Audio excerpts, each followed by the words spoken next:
the joys of potty training. Who knew that it would be possible to obsessively think about someone else's bodily functions? And while we're obsessing over our child's bodily functions while potty training, don't even get me started on the sleep regressions.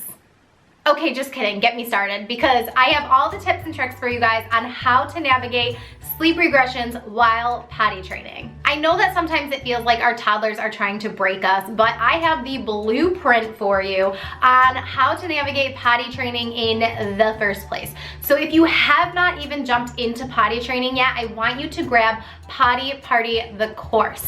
I call it a potty party because it's more of a party and less of a stress. So ditch the diapers and grab Potty Party the course if you have not potty trained yet. This course is designed for people who have not jumped into potty training yet, but you want a set plan on exactly how to do it and how to do it right the first time. Now let's jump into my very first tip here on sleep regressions while potty training. And it is important to have the right mental headspace. So you need to understand and expect that children go through these big developmental milestones, and it is completely age appropriate and developmentally appropriate for your child to go through a sleep regression while potty training. Not only is your child learning a big new skill that takes a lot of mental work, but they're also learning different urges in their body, and they're learning all of these new like physical urges and sensations.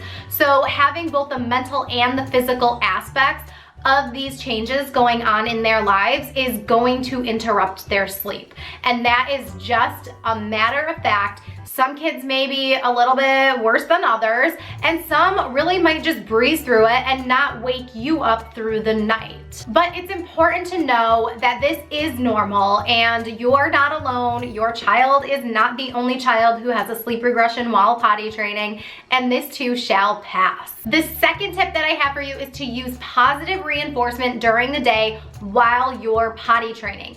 The positive reinforcement during the day is going to encourage your child along this road of potty training, along this little journey of yours, and it is going to minimize the amount of help that they need at night. The more independent your child is during the day, the more independent they will be in the middle of the night, and don't worry, we will talk about that. But first, I wanted to talk about your bedtime routine, and that brings me to tip number 3. You need to make sure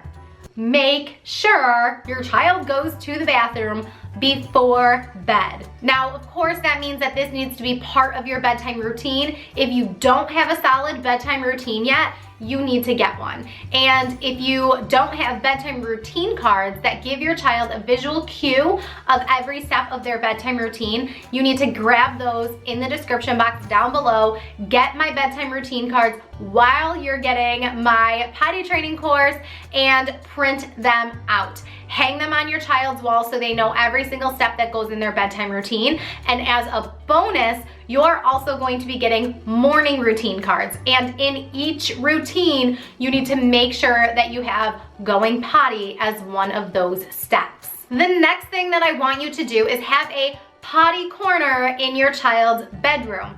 So what I need you to do is get either a disposable pee pad or a reusable washable one, put that in the corner of your child's room, and get a small travel potty to put on top of it.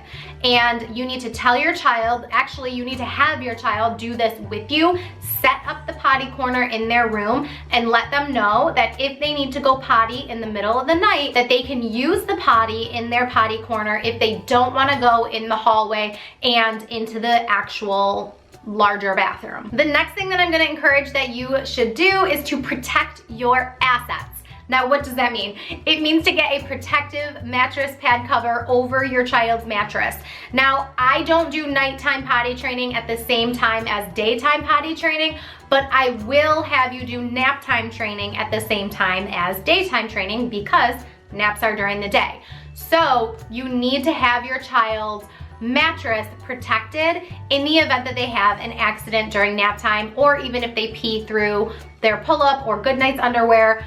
overnight. Now what that really means is that we are going to layer up your child's mattress. So the first layer you need to have is your plastic mattress protector. Then you want to have either disposable or reusable mattress pad that goes on top of that. Then you're gonna have one of their bed sheets. Then you're gonna do another bed pad. So either the disposable or reusable ones, and then another sheet.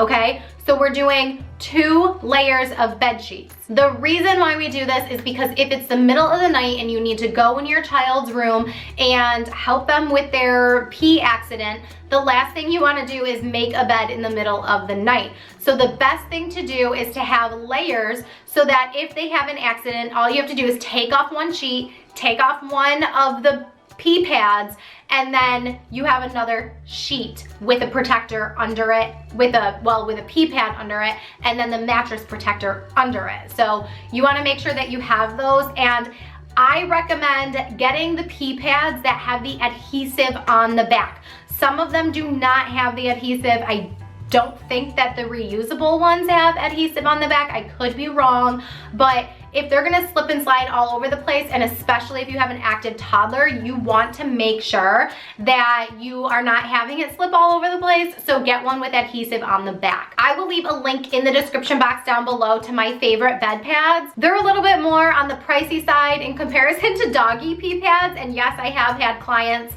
who get the doggy pee pads because they're cheaper, but they are cheaper for a reason, and they end up crumpled up at the end of your child's bed. So honestly, just bite the bullet and just get the more expensive ones with the adhesive on the back. And honestly, you're only gonna need to use these for a couple weeks, so a little bit extra money goes a long way in this situation.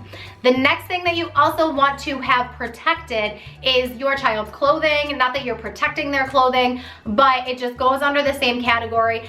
When your child goes to bed at night, have them pick out the pajamas that they're wearing to bed, but also have them pick out the pajamas that they might need to change into in the event of an accident. If they had an accident in the middle of the night, they already know that they have a pair of pajamas picked out in case they need to change their clothes. Now that we've gone through your bedtime routine and how to set your child's bed up and the pajamas up, I need to talk to you about the middle of the night. If and when your child wakes up and has any kind of accident, or if they just wake up more often and they are saying that they have to go to the bathroom, even if they don't have to go to the bathroom, it is so important to be patient with them because they're learning this big new skill, and because when they're sleeping and their body goes to sleep, when they wake up, they may just feel different urges, and it can get frustrating. And it's just so important to remember that this is really more of a transactional experience. You are not there to be your child's biggest cheerleader in the middle of the night and encourage them to go pee. You are encouraging your child to go back to sleep. So the transaction is not going to be, okay baby, let's go sit on the potty, let's blow some bubbles, let's, you know, read some books and do all these things. No. It is, if you need to go sit on the potty, we'll sit for a minute. If you don't go, we're going back to sleep. The end. There is no emotion involved in the middle of the night trips to the bathroom. Your emotions when it comes to potty training can be positive and uplifting during the day, but overnight it is a pure emotionless transaction where you are just trying to get your child back to bed. This is not a time for overstimulation. It is not a time for turning on all the lights and having conversations with your child, because it's still sleep time. The next 2 things that I have for you are going to seem a little bit different, but my next tip for you is that you should not be giving your child caffeine. I honestly didn't think that I had to put this out there, but I actually do, because there are some parents who try to give their children caffeine while they're potty training because they want to make their child poop and also to make them pee more often. But we are not giving our children caffeine, and we are also not giving it to them before bedtime. That also goes into the category of no screen time 1 to 2 hours before bed. Obviously, any caffeine use is going to interrupt your child's sleep, so we are not doing that ever at all. And also, we know that screen time is not good for our brain to produce melatonin. It actually suppresses melatonin, so no screen time 1 to 2 hours before bed. That should include a nap as well, but I know that's not always possible. The last tip that I have for you here is to get outside. Get your child outside, get them exercising, get them exposed to more vitamin D. The more vitamin D that they take in during the day, the more sunshine, the more they're able to use their body, exert their energy, and make themselves tired for bed. You kind of want to make sure that your child is using up all of their energy so that when it is time to go to sleep, they are so tired that they hit the bed and they are asleep for the rest of the night. And just in general, getting outside and having some sunshine is great for everybody. So incorporate it into your routine and make sure that you are getting outside with your child every single day, weather pending. All right, I hope that you guys enjoyed this video. Don't forget to grab Potty Party, the course, in the description box down below. Check out this video next for nap time and nighttime potty training. And keep blooming. Mwah.